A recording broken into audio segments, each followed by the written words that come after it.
Joining me now is Suhasini Haider, National and Diplomatic Editor with The Hindu. Suhasini, welcome back. Thank you, Neha. Thanks for having me on. Great to have you on the show. The 3 day visit has concluded, so we are looking back at the key takeaways and how this historic visit has panned out. President Biden said India US ties are going to define the 21st century, and Prime Minister Narendra Modi, of course, he's known to have a penchant for acronyms, has redefined AI. He says the future is AI, and that's America and India. Yes, a lot of epoch making deals and big ticket announcements have been made during this visit, and we'll get into those details in just a moment. But looking at the big picture first, do you believe that this is a visit which, all the cliches aside, has truly taken the India US relationship to the next level? Definitely, Neha. I think it has taken, opened a whole new chapter, if you like, in India-US relations. But we have to look over the last 2 decades to realize that there have been several such visits, Prime Minister Modi's own visit in 2014, that have taken things to the next level for the last 20 years. What we've seen is India-US relations growing year upon year. Having a different focus, perhaps, through maybe 2005, and the focus was really on the nuclear deal.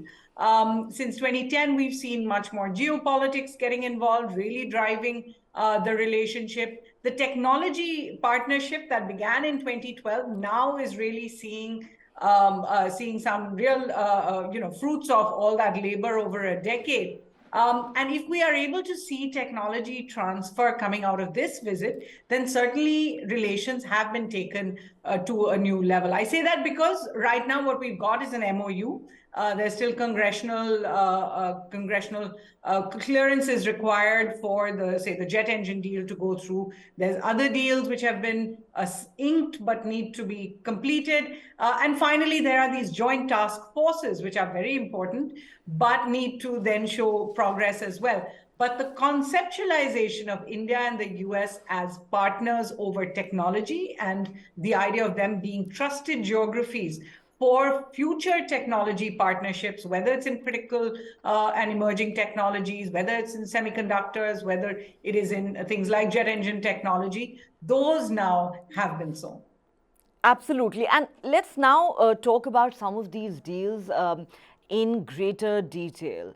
The one deal that has grabbed the most headlines in recent days, and not without reason, is of course the fighter jet engine deal. As you mentioned, an MOU has been signed between General Electric and Hindustan Aeronautics for the joint manufacture of these fighter jet engines here in India.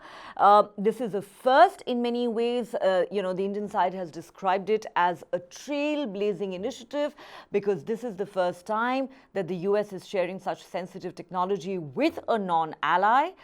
This is the first time that India is getting any real technology from the United States, something that has been an irritant in the bilateral relationship in the past. And correct me if I'm wrong, currently there are only 4 countries in the world that actually possess this technology, which the US calls the crown jewel of its defense production. And you have, in fact, written a story in The Hindu today that says we can expect up to 80% technology transfer. And in fact, officials on the American side say we do not rule out this going up to even 100%. Now, this is truly path-breaking in so many different ways. No, absolutely. And remember that the original negotiations that took place from 2012 to 2019 looked at about 58% technology transfer. Clearly, that was not enough for India. But remember, even until you hit that 100%, anything before that, then you have to actually see what it is that is being withheld from India. Can we produce any of this ourselves right now? We do need the technology transfer to do it. But is the core engine and the core technology that is being transferred going to come to us with conditions? I think that's the second question. So one part is there's no question, it's trailblazing, it's path breaking. They've used all these words really because over decades, India has been denied of technology, just like over decades, India was denied nuclear fuel and nuclear engagement with other countries. After 2005, India was able to conclude civil nuclear deals with so many countries and continues to do so. So now the question is, technology has been denied to India over the years, and this has always been a sticking point between the two countries. So this deal will be a prototype for what is to follow because of a few reasons. And Foreign Secretary Vinay Quatra was asked this question, and he said, yes, we understand that there are certain challenges, regulatory challenges, because technology cooperation for the US in particular comes with a lot of its own riders. One is the Export Administration Regulations, which is called the EAR. These are really to make sure that there are export controls on anything that the US does with another country, and makes sure that that country then cannot either appropriate that technology for re-export or sharing with other friends of it. So in a sense, the US will be accepting that it trusts India enough, even though India is not an ally, to keep that technology to itself. And India's track record has been very good in other such spheres.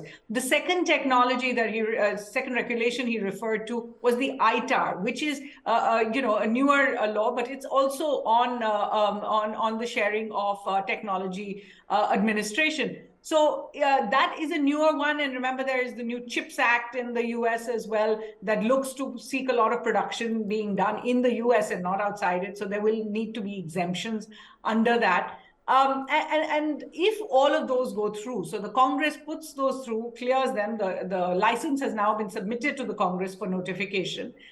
Then the next question is going to be, has the Congress done it without imposing any conditions? Is the Congress expecting India in some way to curb its engagement with other countries, like Russia, for example? Is it contingent on India conforming or coming into any kind of a coalition with the US when it comes to other countries like China? So these are some of the fine print details that will emerge in the next few months.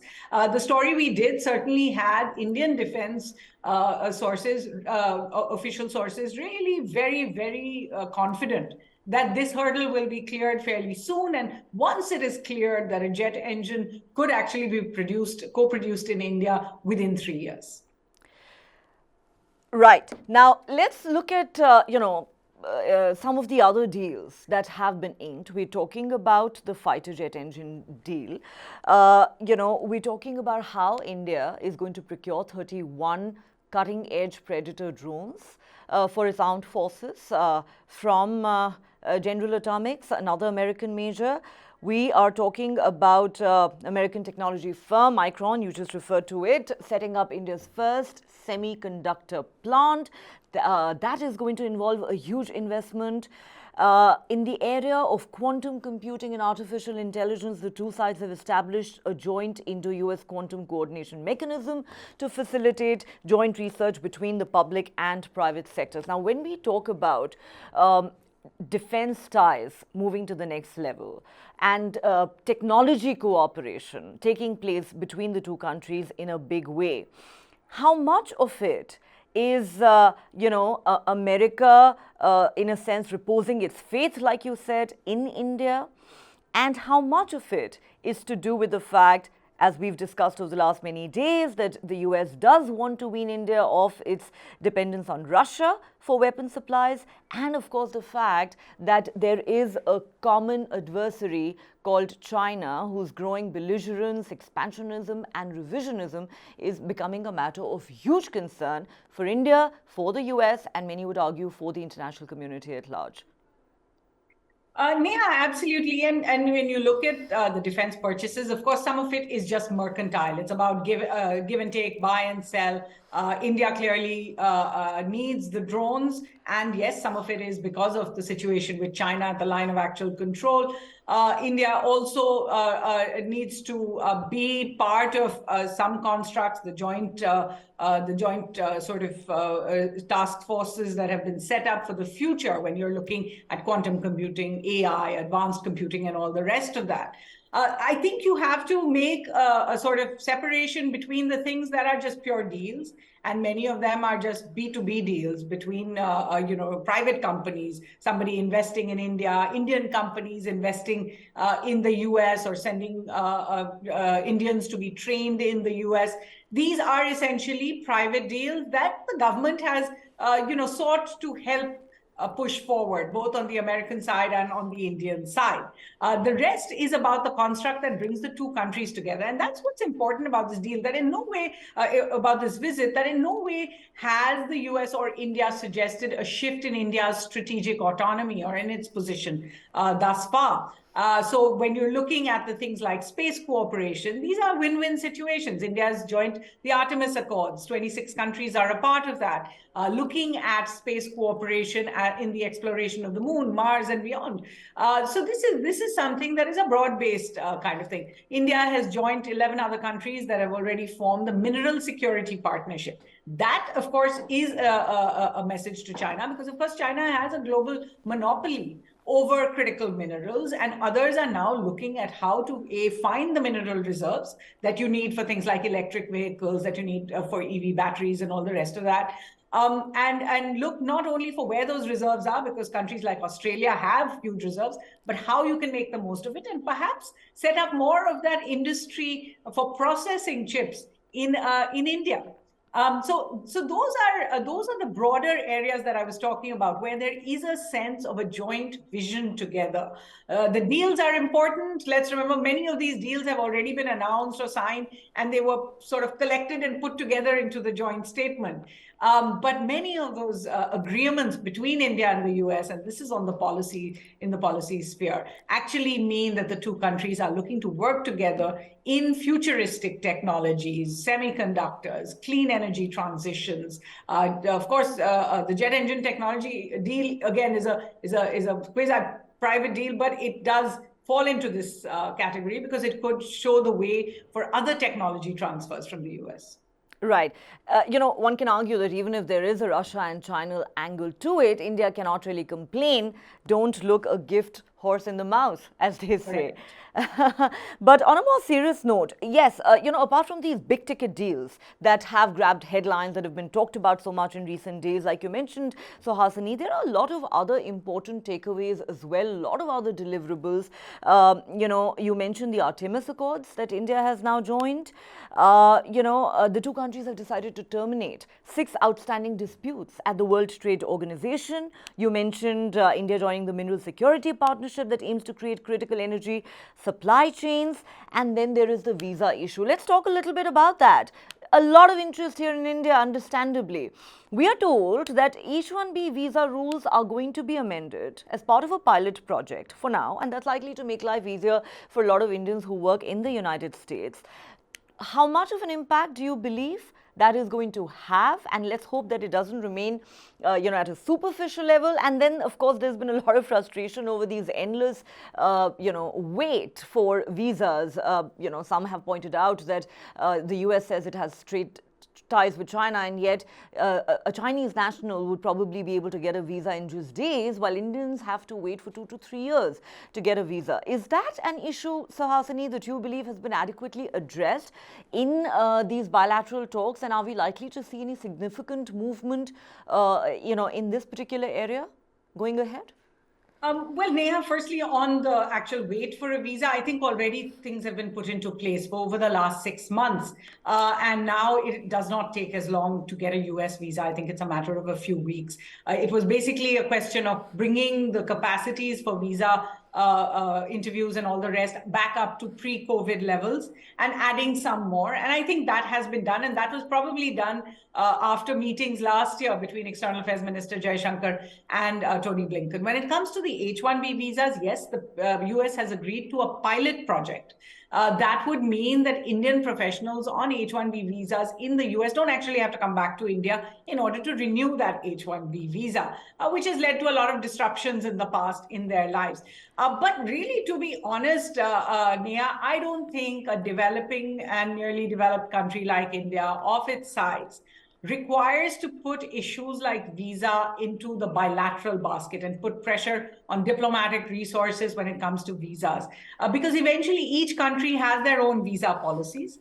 These are not specific, for example, to Indians. In fact, Indians have the greatest benefits. They get the largest share of H-1B visas. And in some respect, as an Indian, I would say these are the best of India. These are our brains.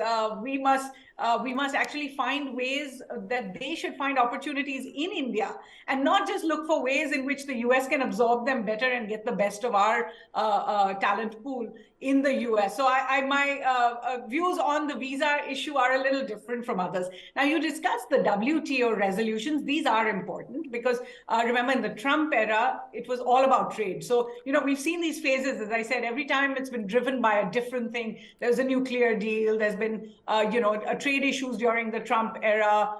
The Trump era saw big announcements of energy deals, LNG energy that India would invest in the US, which eventually never saw the light of day. So we've seen different phases, and the trade disputes between India and the US when it came to President Trump's tenure led to a lot of WTO cases against India.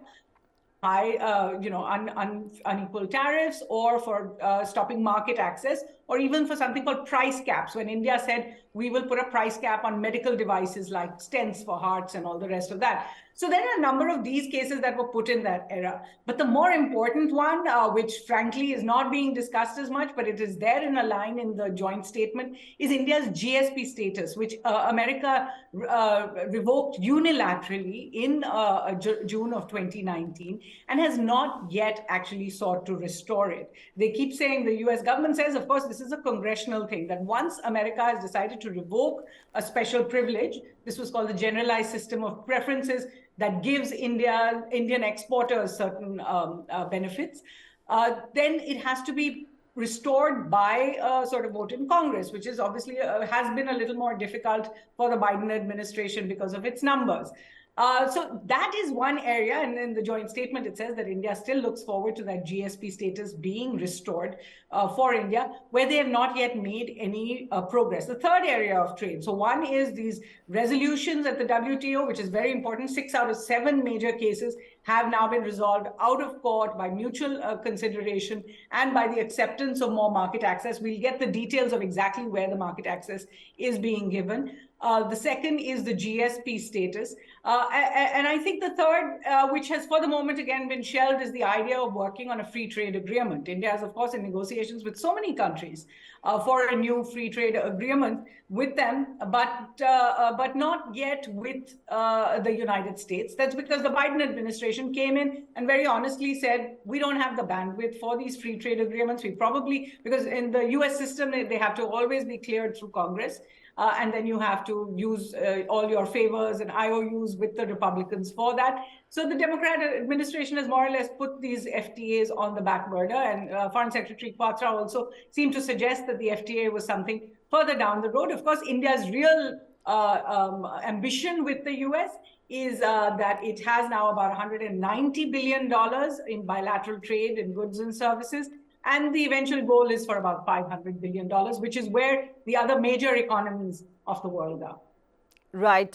Clearly, these points that you've raised are important, Suhasini, and a reminder to us that even as we celebrate the big deals and the forward movement that has undoubtedly happened, there is still a lot of work to be done. This is a work in progress, whether it's restoration of the GSP status or free trade agreement or a lot of other things. And the US, of course, calls India a very important partner. But remember, it took the US almost 2 years to send a full-time ambassador here to India. Of course, it was on account of domestic politics, but fact of the matter is that this did become a bit of an issue. Now we, of course, have Ambassador Eric Garcetti here. Also, I like the point that you made earlier about Indians jostling for visas. I like what you said. That was a self-respecting Indian talking.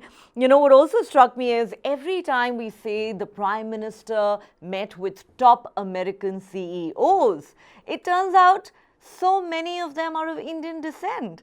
So if you ask me, while it hurts a little at some level, of course, it also speaks to the humongous accomplishments of the Indian American community, something that the Prime Minister Modi personally takes a lot of pride in and has repeatedly referred to, including in his address to the US Congress.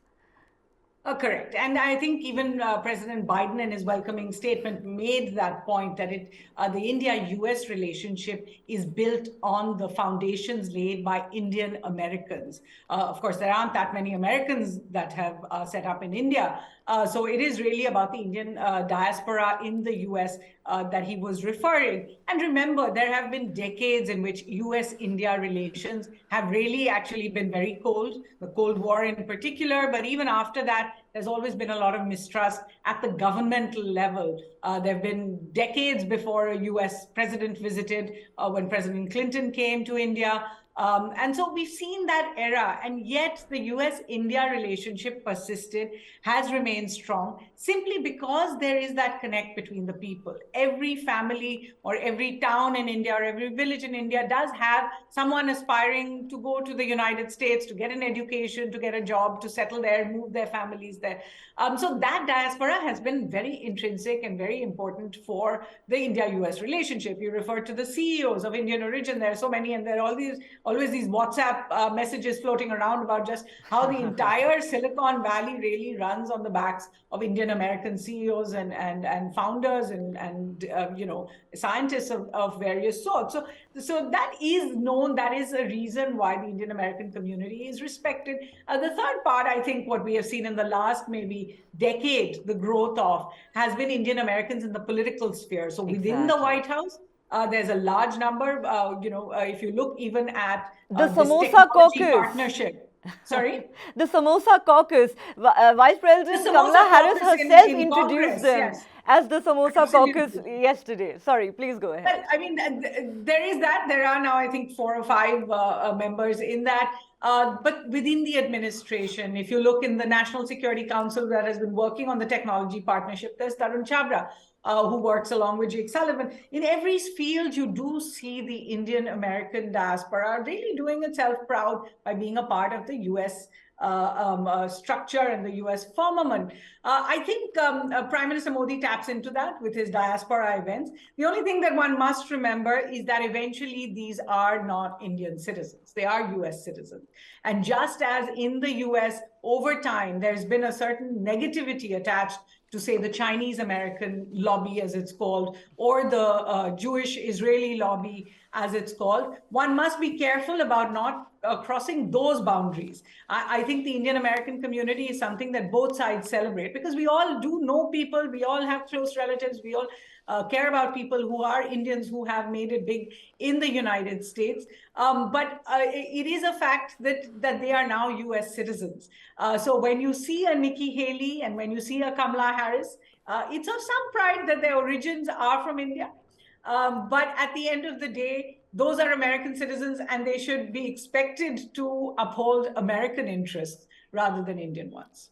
Absolutely. And I think that is something that they have made abundantly clear through a lot of their statements. Pramila Jayapal is, of course, somebody who's even quoted a lot of controversy here in India because of, her critical views on the functioning of the Modi government. Though, of course, she was present at the luncheon that was hosted by the US State Department, by Antony Blinken and Kamala Harris yesterday. Of course, since we're talking about the Indian diaspora, there were some very interesting moments when of course, Prime Minister Modi received rapturous applause and somebody said 15 multiple ovations. I wasn't counting, but yes, there was a very enthusiastic response to his speech at the US Congress. He turned to Kamala Harris, said, this person behind me, she's made history. We're also proud of her. Kamala Harris herself, during that luncheon for the Prime Minister, mentioned all the US Congress members of Indian descent and said, well, they are known as the Samosa Caucus. And then she went on to talk in great detail about her childhood, her mother, who hails from India, and how India has been a very big part, a very influence in her life, a very big influence in her life, and a very big part of her journey, leading to all the way up to the office of the Vice President of India. That has been certainly, those have been some of the interesting moments. No, very much so. And I think even, President Biden seems to completely recognize the power of Indian Americans in his own administration. He turned to Kamala Harris during that first welcoming ceremony on the South Lawn as well. But, you mentioned Pramila Jayapal, and that's where there has to be that understanding. Pramila Jayapal, after all, was one of the original signatories, the person who brought that letter along with Chris Van Hollen of 75 lawmakers who wrote to President Biden saying, India-US ties are fine. Inviting Prime Minister Modi to America as a state guest is great, but you must publicly speak about India's human rights record, something Mr. Biden obviously did not do. He took care not to mention India's human rights record during that entire public engagement. But the fact is that Pramila Jayapal is too of Indian origin, in fact, grew up in India. So, at some level, I think us as Indians have to recognize then that as we bask in the glory of Indian Americans and talk about the power of the diaspora, that even the diaspora then has similarly a greater interest in what happens inside India. So when a Pramila Jayapal or even in the past a Ro Khanna are critical of India, that's something then we have to accept as a result of that extra interest in India that people of Indian origin have. Right. And, you mentioned the issue of human rights. We were talking earlier in the week about certain elephants in the room. This clearly was one of them. And, even though President Biden, Suhasini, you just pointed this out, and many believe, has taken a very pragmatic stand on this issue, has handled it very delicately. All he said was, I believe there's democracy in American DNA and there is democracy in the Indian DNA, leaving it at that. However, somebody who's not been so delicate in expressing his views on religious freedoms in India is former President Barack Obama. Now, he has courted some controversy in India because, as we know, in that interview that by now has gone viral on the social media, in that interview to Christiana Amanpour of CNN, President Biden says, if I had a conversation with Prime Minister Modi, I would argue that if you don't protect the rights of minorities in India, there's a strong possibility that at some point India starts pulling apart. And then he goes on to suggest that President Biden should actually take this up with Prime Minister Modi. How do you look at this controversy? The Congress party says, from my friend Barack, he's now become Hussein Obama. You saw that controversial tweet put out by Himanta Biswa Sarma, the Assam chief minister.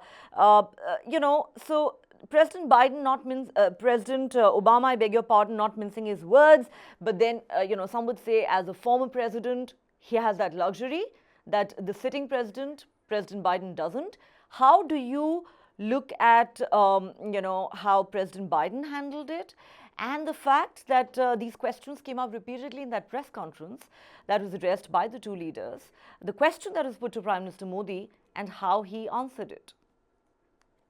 Interesting. And as you pointed out, we had called it the elephant in the room. I think on the bilateral stage, it remained an elephant in the room. It did not get discussed publicly at all.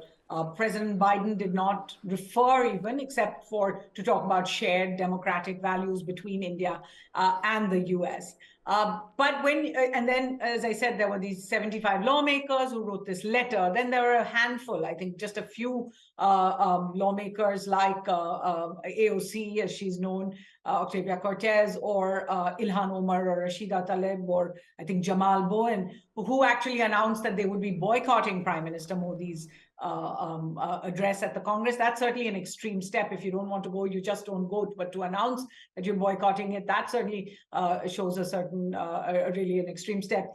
But then there was the interview with President Obama, former President Obama. And I think while there are many questions, and we'll probably never know the answer to them, was this something that Mr. Obama could have done without actually consulting with President Biden? Because at the end of the day, that interview came out on exactly the same day as the state visit. Perhaps if it had come out just after or even a few days before, it may not have caused the same commentary as it did, but it seemed to be timed almost to coincide with the state visit. The second point being that President Obama is not just a democratic former Democratic president. He was the president when President Biden was vice president. So, Absolutely. a period of 8 years where they work together, and they remain extremely close. So the question does come up from an Indian perspective. Was this a good cop, bad cop play that, you have President Biden saying what he's saying, which the Indian side had absolutely no qualms about. And then you get the former president, who is no stranger to India. Today, you might find members of the ruling party or fans of the government actually coming out and saying, Mr. Obama has no business to say this. But then Mr. Obama used to be an extremely popular figure in India. He visited India. He came here as the guest on Republic Day. The close ties between him and Prime Minister Modi are very well known. We've seen them, in the Beast together, traveling together, doing a My radio friend show Obama, together, my writing friend op-eds Barack. together. So Yeah. it's a question of you can't just sort of accept all of that, but the moment he says something critical, say he has no business to speak, because you've allowed him to speak on a number of other issues when they have been positive comments. The question of human rights, Neha, at the end of the day is not a bilateral one. Countries cannot negotiate with each other on the state of how they treat their own citizens. The US, of course, takes this larger than life role in the world of a policeman of the world, if you like. And Mr. Biden himself has taken this role of spreading democracy in the world. But at the end of the day, no country is going to listen to another country's, and negotiate with them about the state of democracy or human rights in their own country. So I think this is how the administration decided to balance it out. They have many people, particularly in the Democratic Party, who have serious concerns about what's happening inside India. But that's where it ends. They can express their concerns. Beyond that, it is for India. But I will make the point that when Prime Minister Modi, who has not since 2015, because I think the last time he addressed a press gathering like that was perhaps in the UK in 2015, in 2015, and before that with President Obama in Delhi in 2015 as well. He has not taken questions from the press in any of his foreign visits, and there have been so many of them. He has not addressed a press conference in India. He's never taken a question like that on human rights from a reporter in India either. So for him to take that question itself seems to mean that somewhere there, the Indian side recognized the need to do it. So it's not as if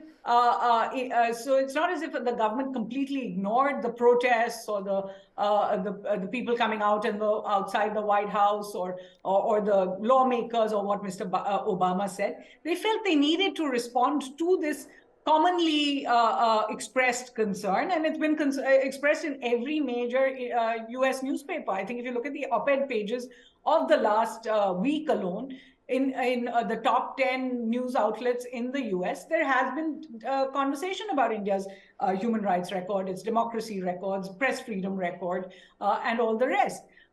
So I think they decided to acknowledge it, which is why Prime Minister Modi decided to answer that question in the US, which he has not done so far. And he said very clearly, there's no discrimination in India. Everybody is equally entitled to the benefits of India. And he said, if there is no humanity, if there are no human rights, then it cannot be called a democracy. I think those were very, very strong words. I would perhaps hope that he will make that same statement when he comes back to India, because the tweets you referred to that came from senior members of the ruling party seems to indicate that it was okay to slam Mr. Obama and to particularly make a reference to his middle name. Middle name. Of course, his father was a member of the minority. So there seems to be that effort to do that. Now, if Prime Minister Modi was to come down on that when he came to India and make the same statement that without human rights, without humanity, without human values, there is no democracy, I think that would be an extremely positive step. Right. And, frankly, those insinuations about President Obama's middle name, I think, are just in bad taste.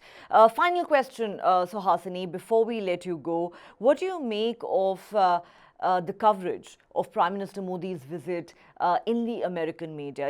In the past, there's been a lot of criticism that not only is most of the American media left leaning and they're accused of a certain ideological bias and elitism, but they've also been accused of actually pretty much ignoring past visits by Prime Minister Modi. This time, as you mentioned, there has been a lot of commentary on India's human rights record under Prime Minister Narendra Modi, but by and large, we've also seen him make the front pages of most leading newspapers this time round. Do you think there's been a distinct shift? What do you make of their coverage of his visit this time around? I think, the US administration has recognized this as a special visit. Remember, Prime Minister Modi is only the third Indian leader to be accorded a state visit. First, there was Dr. Radhakrishnan in 1963. Then there was Prime Minister Manmohan Singh in 2009. Of course, many Indian leaders have visited at very high official levels of the visit, but the grade of state visit was only given to this one. Prime Minister Modi is also the third leader to have been given that state visit in the Biden White House.